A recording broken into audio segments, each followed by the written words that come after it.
हम लौटेंगे। फिलहाल के लिए आपका सर्वेश शुक्रिया जानकारी के लिए। आइए चर्चा की शुरुआत करते हैं और सबसे पहले अनामिका पासवान जी, आप ही के साथ आना चाहूंगी और दो बातों की बधाई देते हुए अपने सवाल की तरफ बढ़ूंगी। पहली बधाई आपको इस बात की कि बिहार में पहला बीजेपी का सीएम अब होने जा रहा है, नाम सम्राट चौधरी।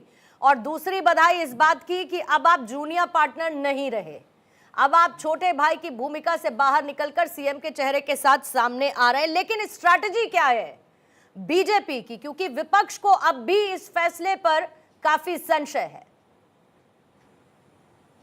देखिए, ये एनडीए के मुख्यमंत्री हैं, एनडीए के विधायक दल के नेता चुने गए हैं और हमारे माननीय मुख्यमंत्री श्री नीतीश कुमार जी और माननीय प्रधानमंत्री श्री नरेंद्र मोदी जी और श्री जीतन राम मांझी जी, श्री चिराग पासवान जी, श्री उपेंद्र कुशवाहा जी, सभी शीर्ष नेतृत्व गणों ने मिलकर बिहार के मुख्यमंत्री पर मुहर लगाई है और खासकर माननीय मुख्यमंत्री श्री नीतीश कुमार जी का खास आशीर्वाद मिला है। तो आप नहीं कह सकते हैं कि ये बीजेपी के मुख्यमंत्री, ये एनडीए के मुख्यमंत्री हैं और एनडीए बिल्कुल परिवार की तरह रहते हैं। हम लोग एक दूसरे का सम्मान करते हैं, एक दूसरे के फैसले के साथ खड़े रहते हैं। ये विपक्षियों की तरह लड़ते नहीं है और विपक्ष तो सवाल उठाने का ही अपने ऊपर श्रेय लेता है और लेता रहेगा, वो सवाल उठाएगा ही चाहे हम कुछ भी कर दें।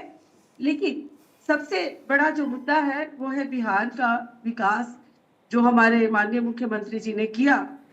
वह बिहार के विकास के इतिहास की बात जब भी होगी तो माननीय मुख्यमंत्री श्री नीतीश कुमार जी का नाम आएगा और उनका मार्गदर्शन हमेशा बिहार के साथ खड़ा रहेगा और उनके मार्गदर्शन में ही एनडीए की सरकार ही चलेगी। क्योंकि आप बार बार कह रही हैं बीजेपी की सरकार, बीजेपी के मुख्यमंत्री, तो मैं इस बात को नहीं मानती क्योंकि ये एनडीए की सरकार है, एनडीए की सरकार थी, एनडीए की सरकार है और एनडीए की ही सरकार रहेगी।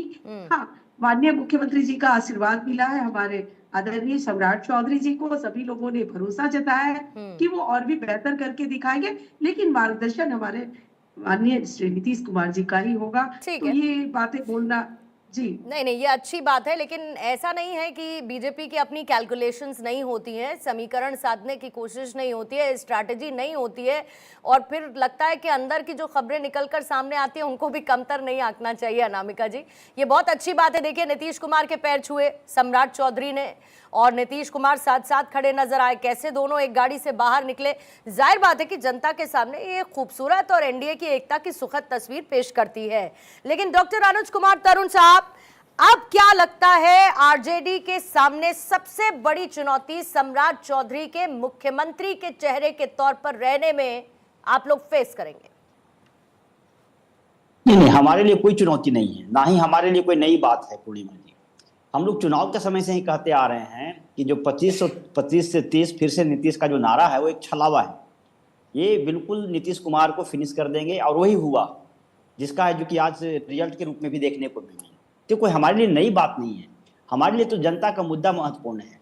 ये वही सम्राट चौधरी है ना जो गृह मंत्री बनते ही दलितों के घर पे है जो कि बुलडोजर चला दिया कड़कड़ाती ठंड में। कितने पासवान लोगों का है जो कि बयान इसमें आया कि नालंदा में क्या हुआ था।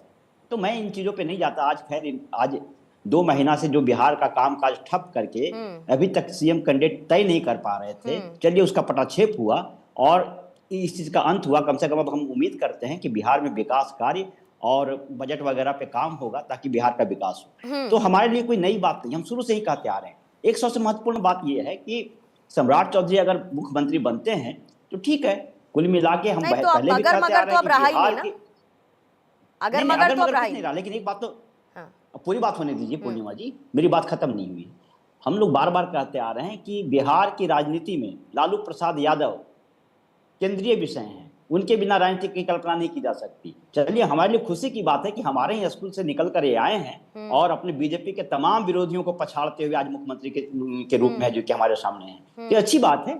तो कुल मिला के पहले ही कहे कि जो बिहार की धरती है वो समाजवादियों की धरती है। इसी कारण से बीजेपी को कभी नसीब नहीं हुआ कि बिहार के सत्ता पर है जो कि ये मुख्यमंत्री का किसी को बिठा पाए। लेकिन चूंकि नीतीश कुमार को इन्होंने हाईजैक किया, जनता दल यूनाइटेड के कार्यकर्ताओं के जो भावनाएं थी उसको आहत किया और जबरन इन्होंने एन तेन किसी तपकेन इन्होंने मुख्यमंत्री अपना थोप दिया।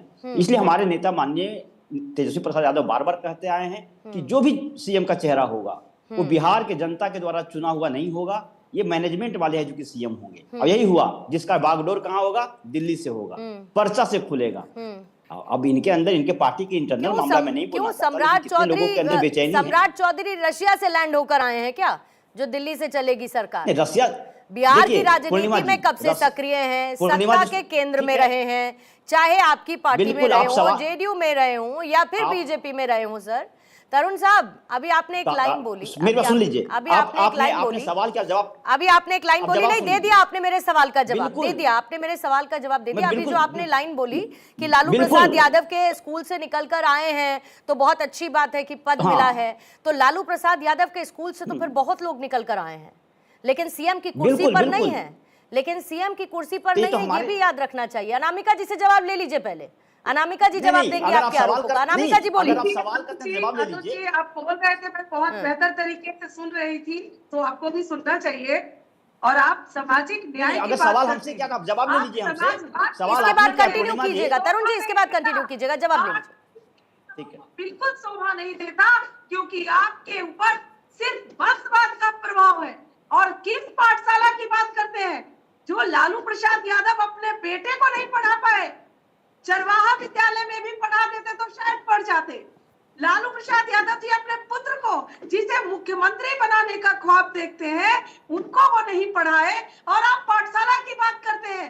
लालू प्रसाद यादव जी जननायक कर्पूरी ठाकुर जी की पाठशाला में पढ़े, जेपी आंदोलन से निकल कर आए, कितने परसेंट वो उनके पद चिन्हों पर चलकर आए, जरा बता दीजिए ना। अगर ये वंशवाद बिहार में अब चलने वाला नहीं है, ये तो आप जान लीजिए। आज जिस तरह के बोल है आपके, उसी की वजह से आज आप 25 पे आए हैं, और अगली बार बिहार की जनता आपको 5 पर उठा के फेंक देगी। ठीक है, 5 पर ला के रख देगी। ओके तरुण साहब, ठीक है तरुण साहब, जल्दी 30 सेकंड में जवाब दीजिएगा, फिर उसके बाद में अजय सिंह जी और रंजीत जी आपके पास, फिर रमनीश जी आपके पास आती हूँ। तरुण जी जल्दी से। पूर्णिमा जी दो तरह की बात है। एक सवाल आपने किया, एक है जो कि बीजेपी के प्रवक्ता ने कहा, वंशवाद की बात कर रहे थे। बताइए सम्राट चौधरी के पिता कौन थे? वही थे ना जो बीजेपी को मिट्टी में गाड़ देंगे। क्या वहां वंशवाद नहीं था? दूसरी बात, उन्होंने चरवाहा विद्यालय की बात की। मुझे नहीं पता कितनी पढ़ी लिखी हैं, लेकिन मैं डॉक्टर हूं और मैं प्रोफेसर हूं, मैं चरवाहा विद्यालय का स्टूडेंट रहा हूं। और कुछ क्या मैं आपसे कम पढ़ा लिखा हूं? किसी भी टॉपिक पे आप बात कर लीजिए, तो मैं इस पे नहीं जाता। उसके बाद भी मैं कहता हूँ, ठीक है अनामिका जी बात, आपके बीच में मैंने नहीं बोला, आपके बीच में मैंने नहीं बोला, आप सुन लीजिए पूरी बात। ये वही सम्राट चौधरी हैं जो दलितों के घर पे बुलडोजर चला दिए। और आप भी, मुझे लगता है कि सामाजिक न्याय की विचारधारा से जुड़े हुए लोग हैं। आप समझिए किस समाजवादी विचारधारा से होंगे सम्राट चौधरी। लेकिन तरुण साहब, कुछ देखिए ऐसे किस्से होते हैं ना जिनसे पीछा कभी छूटता नहीं है, वो गोल गोल घूम के हमेशा वापस लौटेंगे ही। अभी उन्होंने जब चारा घोटाले का जिक्र कर दिया तो उसी सेंस में था जिस सेंस में उनको अपनी बात कहनी थी। जैसे आपने सम्राट चौधरी की बात कह दी, उन्होंने लालू प्रसाद यादव की बात कह दी, तो ये सब तो चलता रहता है।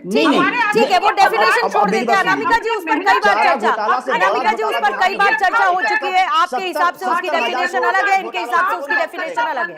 ठीक है।